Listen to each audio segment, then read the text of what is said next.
Welcome to Espo Eats. Today I'm going to be making rigatoni and broccoli. Most people make gabardine and broccoli, but I love rigatoni and broccoli. I use Pompeian, olive oil, locatelli, romano, Morton salt, crushed red pepper, parsley, and garlic.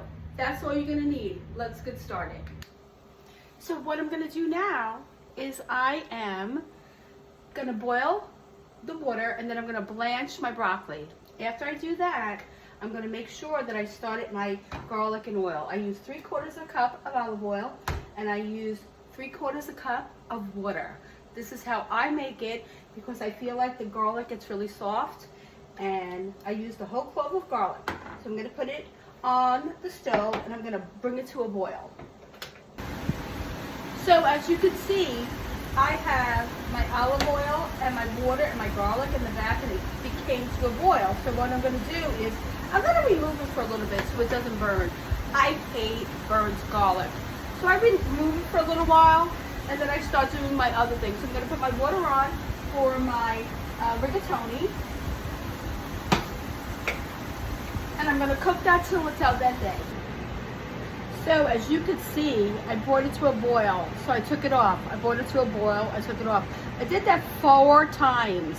So now it's completely cooked. Look how soft this garlic is. It's so soft. You could just smush it all up. At this point now, I shut it off and I add in red pepper. I add 1 teaspoon of red pepper and just stir it up and wait for everything else to be ready. And just let it sit there with no flame. Well, we don't have a flame here because I live in Florida.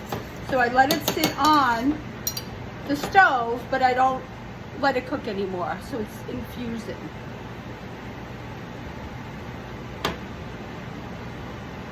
We are waiting on the pasta to be ready. Please make sure it's al dente. It's very important that pasta is al dente because if it's not, it loses a lot of flavor. That bite really makes pasta tastes delicious. So just keep that in mind. So now the pasta's cooked al dente. I did not put salt in it because I'm going to be adding a 1/2 cup of cheese to it, and cheese is very salty. So what I'm going to do first is I'm going to add my garlic and oil into my pasta. I'm going to mix it up with a really soft spoon so nothing breaks apart. Okay, just like this. You can see that the garlic is nice and soft. It's like fork soft, so it's got a beautiful taste. See this? Look, you could cut it with literally with a fork. Beautiful. Then I'm going to add my broccoli, and I'm going to mix it again really well so that everything incorporates, all the olive oil, all the pasta, the peppers. Look at this. It looks gorgeous. So beautiful. So I don't think I mentioned, but I want to mention that I used a 1/2 pound of pasta for this and 10 ounces of broccoli. So look how gorgeous. Look how gorgeous this looks. So now the only things that we need to do right now is add our cheese and give it a beautiful mix. Like, let it incorporate, because you don't want to just have it on the top. You want it to actually infuse into the food, because it just actually changes the whole flavor of the profile of this dish. Because this dish, when I tell you, just stirring it right now is making my mouth water. It is so delicious, so easy to make, so few ingredients, just the right. You make sure you got to buy the right stuff that goes with it. The Pompeian olive oil, definitely Morton salt, Pecorino Romano.